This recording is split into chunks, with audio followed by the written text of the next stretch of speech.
আবারও চলে আসলাম নিশাদ কিচেনে নতুন একটা রেসিপি নিয়ে। রেসিপিটি হলো ধনিয়া পাতা চিংড়ি মাছের বড়া দিয়ে আলু দিয়ে ঝোল। এটা আমি আজকে রান্না করেছিলাম, সেটাই তোমাদের সঙ্গে শেয়ার করেছি।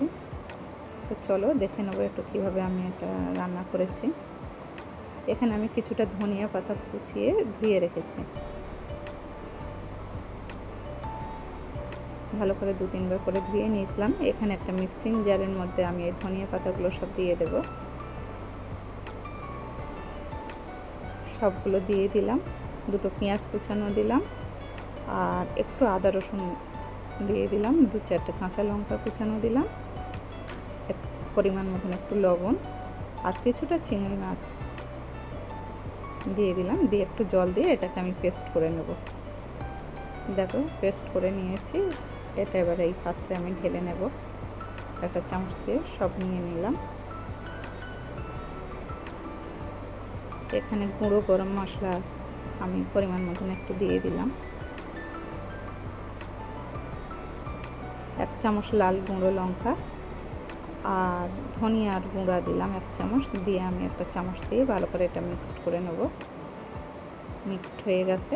এবার এখানে একটা ডিম ফাটিয়ে দেব আমি। ডিমটা দিয়ে আবার ভালো করে আমি মিশিয়ে নেব।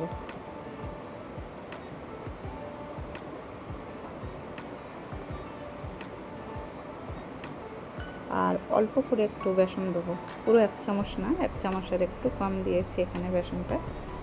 দিয়ে আমি খুব ভালো করে মিশিয়ে নিচ্ছি।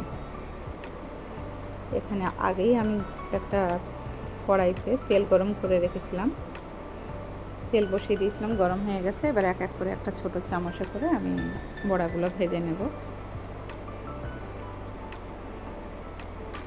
একটা সাইড হয়ে গেলে আবার একটা সাইডে উল্টে দেবো। এই গরম তেল আমি ওই বড়ার উপরে চামচ করে একটু একটু করে তুলে দিচ্ছি, যাতে উপরটাও একটু তাড়াতাড়ি ভালোভাবে হয়ে যায়। একটা সাইড হয়ে গেছে, এবার আমি উল্টে দিচ্ছি। এই একইভাবে আমি উল্টে পাল্টে সবগুলো ভেজে নেব। এগুলো ভাজা হয়ে গেলে বাকিগুলোও ভেজে নেব। এটা খেতে খুবই ভালো লাগে। ধনিয়া পাতা চিংড়ি মাছের বড়ায় তরকারিতে না দিয়ে এটা এমনিও খাওয়া যাবে, ভীষণ ভালো লাগে এটা। সব ভাজা হয়ে গেছে, আমি তুলে নিয়েছি। ওই একই তেলে একটু দারুচিনি, এলাচ, লবঙ্গ দিয়ে 2টো পেঁয়াজ কুচানো দিয়েছি। দিয়ে নাড়িয়ে চাড়িয়ে টমেটো, আদা রসুন পেস্ট আমি করে ওই তেলে দিয়ে দিলাম।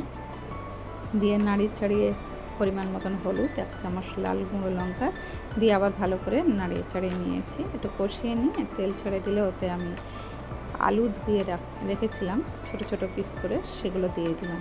দিয়ে কষিয়ে কিছুক্ষণ ঢাকা রেখেছিলাম। আবার আলগা করে নিয়ে আবার একটু নাড়িয়ে চাড়িয়ে নিচ্ছি। একটু নাড়িয়ে চাড়িয়ে আবার একটু ঢাকা রাখবো। খুব সুন্দর তেল ছেড়েছে। আবার একটু নাড়িয়ে চাড়িয়ে নিচ্ছি। একটু ঘন ঘন নাড়িয়ে চাড়িয়ে দিতে হবে আলগা করে করে, নইলে তলায় লেগে যাচ্ছে। এবার আমি একটু লবণ দিয়ে দিলাম পরিমাণ মতন, দিয়ে খুব ভালো করে নাড়িয়ে চাড়িয়ে নিচ্ছি।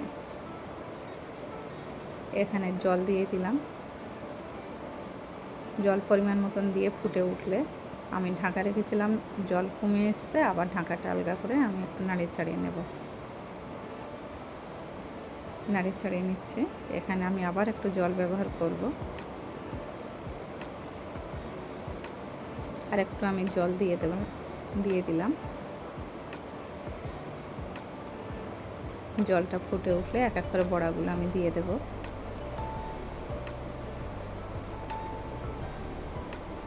একটু খুন্তি দিয়ে আমি বুড়িয়ে বুড়িয়ে দেবো ঝোলের মধ্যে। ঝোলটা ফুটে উঠেছে। এবার আমি একটু ধনিয়া আর জিরার গুঁড়া পেস্ট আমি দিয়ে দিলাম, একটু এলাচ গুঁড়ো দিয়ে দিলাম। দিয়ে ঢাকা রেখেছিলাম, রান্না হয়ে গেছে। এবার আমি একটা প্লেটে তুলে এটা পরিবেশন করব। কালারটাও বেশ ভালো এসছে, সুন্দর একটা গন্ধও ছেড়েছে।